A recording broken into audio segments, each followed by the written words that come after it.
ओम नमो नारायण। बहुत से लोग श्री गुरु जी की महिमा को समझ ही नहीं पाते।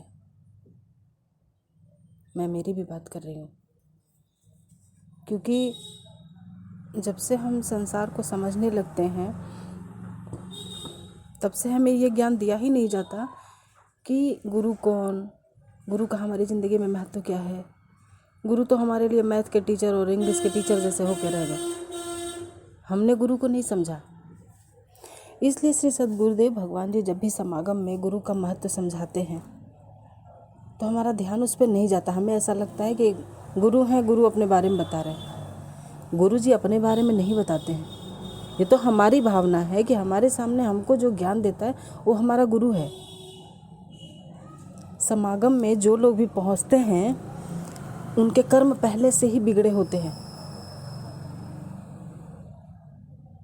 वो सोच समझकर कर्म नहीं कहते। हमारे शास्त्रों में ऐसा लिखा हुआ है कि जो वेद नहीं पढ़ता है वो पुण्य करके भी पुण्य नहीं कर सकता, क्योंकि वेदों में पुण्य और पाप की विवेचना, कर्म और अकर्म की विवेचना सब कुछ लिखा हुआ है। हमें ये पता होना चाहिए कि हमें पाप किस चीज़ से लगता है, पुण्य किस चीज़ से लगता है, भगवान ने क्या बनाया है। भगवान ने इंसान बना दिया, पशु पक्षी बना दिया, पेड़ पौधे बना दिए, संसार बना दिया, इतना खूबसूरत। भगवान ने इसको चलाने के लिए कुछ नियम भी बनाए हैं जो हमारी समझ में नहीं आता है कि आखिर हम इतने कष्ट में क्यों हैं। और जब गुरु जी के पास जाते हैं तो कुछ लोगों के तत्काल कष्ट चले जाते हैं और कुछ लोगों को थोड़ा पाठ करना पड़ता है। पाठ करते ही क्या होता है ये हमें नहीं पता, क्योंकि पाठ तो हमें अंतर से बदलता है ना। पाठ हमारे अंतर मन को शुद्ध करना शुरू कर देता है। वो अपना काम तुरंत करता है, लेकिन उसके अनुभव हमें थोड़े देर से होते हैं। वैसे श्री गुरु जी ने मना कर रखा है कि अनुभव किसी ने नहीं बताना है। अनुभव बताने से वो कम होता है, वो चीज़ें रुक जाती हैं, उसमें बाधा आ जाती है। इसलिए समागम में जा कर के जैसे ही हमें मंत्र मिलता है हम तो सोचते हैं बस दवाई मिल गई, हम जा रहे हैं। ऐसा नहीं होता है। श्री गुरु जी के लिए बैठना पड़ता है। ये विधान ही है ऐसा देने का। शास्त्रों में ऐसा विधान है कि जो कोई, श्री गुरु जी कहते हैं तद विधि प्राणी पाते न परिप्रश्नेन सेवया उपदेश्यन्ति ते ज्ञानम ज्ञानस्तत्त्वदर्शिनः। उसके पास जाके दंडवत प्रणाम करके उसकी शरण में जाके मांगो। तो श्री गुरु जी ऐसा तो कहते नहीं हैं, अपने लिए गुरु जी ऐसा नहीं कहते। लेकिन हमें समझना चाहिए कि जब श्रीमद् भागवत गीता में ये लिखा हुआ है कि तद विधि प्राणी पाते न, जिससे हमें जो चाहिए उसके शरण में जाके हमें उसी की तरह होकर दंडवत प्रणाम करने से, उससे प्रार्थना करने से मिलता है वो। तो हमें भी श्री गुरु जी के शरण में जाके प्रार्थना करनी पड़ेगी, मांगना पड़ेगा तो मिलेगा। ऐसे विधान ही नहीं है किसी को कुछ देने का। और हम सोचते हैं बस हम जाएं और हम चले आएं। जाएं और चले आए क्यों? वो हमारे गुरु हैं। हमें उनके पास जाके समर्पण करना है। श्री गुरु जी की महिमा को देखना है, महसूस करना है। श्री गुरु जी ने कहा था 2-4 दिनों पहले समागम में कि मैं इतने सालों से एक ही बात समझा रहा हूँ। सच में सच ही है। क्यों ऐसा होता है कि हर समागम में श्री गुरु जी श्री दुर्गा सप्तशती का ही पाठ समझाते हैं? जाहिर सी बात है, हमने उसको समझा ही नहीं आज तक। नहीं समझा है तभी तो श्री गुरु जी को बार बार समझाना पड़ता है। एक तो कारण ये होता है। दूसरा कारण ये भी होता है कि हर समागम में कुछ न कुछ नए लोग जुड़ जाते हैं और उन नए लोगों को समझाने के लिए भी पुरानी बातें कुछ न कुछ दोहरानी पड़ती हैं। तो सारी बातें तो श्री गुरु जी दोहरा नहीं सकते। इसलिए श्री गुरु जी ने बताया है कि अभी जिन लोगों ने सन 2000 से श्री गुरु जी को सुना हुआ है उनको पता है कि श्री गुरु जी ने कैसे कैसे गूढ़ ज्ञान लोगों को दिए हुए हैं। अब तो हमें ना फुर्सत के समय में तो हमें मिलने वाला है नहीं कि हमको फुर्सत मिल जाए। अब लॉकडाउन जैसे स्थिति में भी अगर किसी को फुर्सत नहीं है तो फिर फुर्सत नहीं मिलने वाली है। हमें गुरु जी के पुराने समागमों को बड़े ध्यान से सुनना पड़ेगा। हम सुनेंगे तो हमको पता चलेगा कि हमको गुरु जी के पास क्यों जाना है। क्योंकि इस संसार से मुक्ति का इस संसार में दुखों से मुक्ति का सिर्फ ज्ञान ही उपाय है, और ज्ञान ऐसे वैसे कैसे कहीं भी नहीं मिलता है। ज्ञान किसी ज्ञानी पुरुष के शरण में जाने से मिलता है। तो जो श्री गुरु जी के पास ये सोच कर जाता है कि हम जाएंगे तुरंत हमारा दुख खत्म हो जाएगा, हम चले आएंगे, सोचता तो वो सही है। सच में गुरु जी ऐसा करते हैं कि भाई तुम जिस काम के लिए आए पहले तुम्हारा काम हो जाए, बाद में होता रहेगा जो होना है। जैसे ही आप गुरु जी के पास जाते हो, गुरु जी का काम शुरू हो जाता है। जैसे ही समागम में लोग जाते हैं ना, पहले दिन श्री गुरु जी सबको एक मंत्र देते हैं 9 बार करने का। उसको करने से हमारे जो कल्मश होते हैं, हमारे उस समागम में पहुंचने से पूर्व तक के जो कर्म होते हैं वो थोड़े बहुत कट जाते हैं। उससे आत्मशुद्धि होती है, ताकि हम श्री गुरु जी का दिया हुआ मंत्र लेने के काबिल हो जाएं। अब इस बात को बहुत कम लोग जानते हैं कि समागम में दूसरे दिन ही बीज मंत्र क्यों मिलते हैं, पहले दिन क्यों नहीं मिलता। तो पहले दिन जो विशेष मंत्र मिलता है उसके बारे में कोई चर्चा नहीं करता कि पहले दिन जो विशेष मंत्र मिलता है श्री गुरु जी के आने तक उसको करना होता है, वो क्यों गुरु जी करने के लिए देते हैं। वो श्री गुरु जी इसलिए करने को देते हैं ताकि हम जिस कष्ट के से घबरा करके श्री गुरु जी के शरण में पहुँचे हैं, उस कष्ट से हमें मुक्ति भी मिल जाए, थोड़ी हमारी आत्मा को शांति मिले, हमारी आत्मशुद्धि हो, जिससे हम श्री गुरु जी की बात समझने के काबिल हो सकें। इसलिए समागम बहुत विशेष है, बहुत। सॉरी ना, मुझे बोलने नहीं आता है, मैं थोड़ा सा ज़बान भी टूटी फूटी हुई है, क्योंकि हम लोग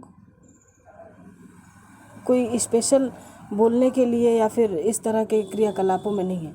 लेकिन हम श्री गुरु जी की बात कर रहे हैं तो हमारी भावना अच्छी है, शब्द चाहे जैसे भी हो।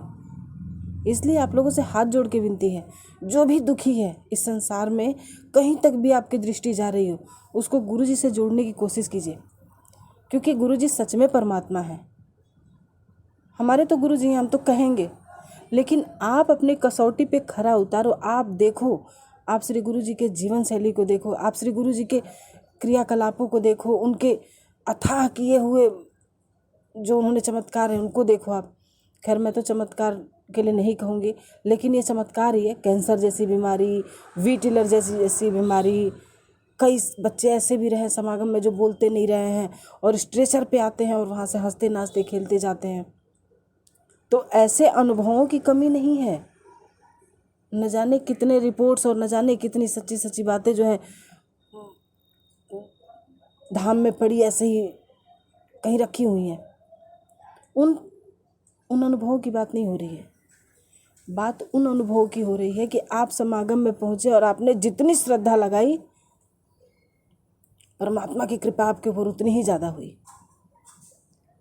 श्री सद्गुरुदेव भगवान जी कहते हैं कि परमात्मा की कृपा, और हम उसे कहते हैं श्री गुरु जी की कृपा, क्योंकि हमने परमात्मा को नहीं देखा, हम तो गुरु जी को देख रहे हैं कि गुरु जी ने जैसा कहा, अपने मुख से श्री गुरु जी ने जो भी निकाला वो सब सच हो गया, कहीं कुछ गलत नहीं हुआ। श्री गुरु जी ने कहा बेटा पाठ कर लो, ठीक हो जाएगा, मतलब ठीक हो जाएगा, आपने करना चाहिए। श्री गुरु जी जो मंत्र देते हैं, उन मंत्रों का उद्देश्य ही यही है कि आपके जीवन में जो भी इच्छाएं हैं वो पूरी हो जाएं। धन से जुड़ी हुई हो, चाहे बीमारी से जुड़ी हुई हो, चाहे किसी कला से संबंधित हो, किसी भी तरह की हो। इसलिए हमें श्री गुरु जी का दिया हुआ पाठ करना है, इसलिए हमें श्री गुरु जी की महिमा को समझना है। आप लोगों से मैं आग्रह करूंगी कि आप सभी लोग श्री गुरु जी से जुड़िए और श्री गुरु जी की बातें मान करके देखिए, उस मंत्र को करके देखिए कि उस मंत्र को करने से आपके जीवन में क्या परिवर्तन होता है। और आप लोगों से हाथ जोड़ के एक विनती और भी है कि आप तत्काल जो है चमत्कार के चक्कर में ना पड़ें कि अभी मेरा ये हो जाएगा, अभी वैसा हो जाएगा।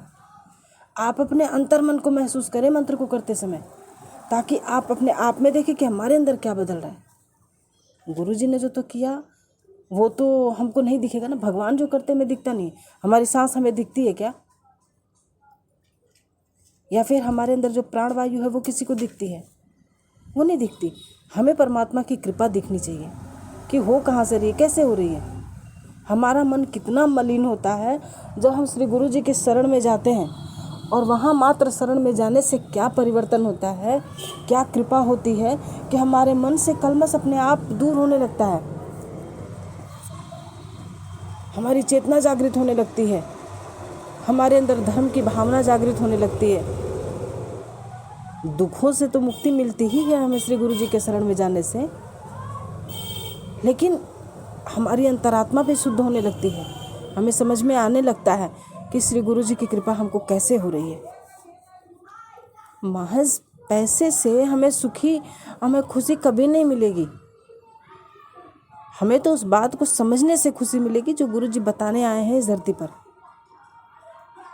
आप लोगों से हाथ जोड़ के विनती है कि गुरु जी की भावनाओं को समझिए, गुरु जी से जुड़िए। गुरु जी जो बताना चाह रहे हैं वो आप सब जानिए कि श्री गुरु जी श्री दुर्गा सप्तशती के ही बारे में क्यों कहते हैं। श्री गुरु जी ऐसा ही क्यों कहते हैं कि आप अपने को समर्पित कीजिए माँ को। श्री गुरु जी ऐसा ही क्यों कहते हैं कि ये सारे के सारे दुख और तकलीफ़ें, ये कोरोना, ये महामारी, फिर आने वाली जो आपदाएं हैं वो माता कर रही है। कुछ तो कारण होगा श्री गुरु जी के कहने का। तो आप अपने जीवन के दुखों को दूर करने के लिए श्री गुरु जी से बहुत संख्या में जुड़िए। श्री गुरु जी का दिया हुआ मंत्र कीजिए, ताकि हमारा देश ही नहीं, हमारी संस्कृति ही नहीं, हमारे आने वाले भविष्य के भी संस्कृति उज्जवल हो, हमारे लोग सही हों, और साथ में हमारे बच्चों का भी भविष्य बहुत अच्छा हो। ओम नमो नारायण।